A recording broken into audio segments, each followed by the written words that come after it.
Hello friends, நேற்று தமிழ் புத்தாண்டு நம்ம வீட்டில் சிம்பிளாக பூஜை பண்ணலான்னு சொல்லி நெய்வேத்தியத்துக்கு பால் பாயாசம் வச்சுருந்தேன்.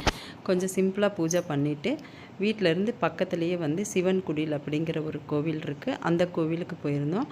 அங்கே சித்தர் வருஷம் திண்ணீர் ₹1 காயின் வருஷம் எல்லாருக்குமே கொடுப்பாங்க. அதை நாங்கள் வாங்கிக்கிட்டோம். 3 பேரும் போயிருந்தோம். நான், பையன், வீட்டுக்கார் 3 பேர் போயிருந்தோம். அந்த ₹1 காயின் வாங்கிட்டு புது காசாக கொடுத்தாங்க. வாங்கிட்டு வீட்டில் பொங்கல், பாயாசம், தேங்காய் சட்னி, சாம்பார் வச்சுருந்தோம். அதெல்லாம் சாப்பிட்டுட்டு பாப்பா ட்ரெஸ் எடுக்கிறதுக்காக போத்தீஸ் போகணுன்னு சொன்னாங்க. அதனால் போத்தீஸ் போயிருந்தோம். போத்தீஸில் கொஞ்சம் நல்லாவே இருந்தது. நிறைய கலெக்ஷன்ஸ் இருந்தது. இப்போ சம்மர் ஆஃபர்லாம் போட்டிருந்தாங்க. ஹேண்ட்பேக் கொஞ்சம் வாங்கினேன்.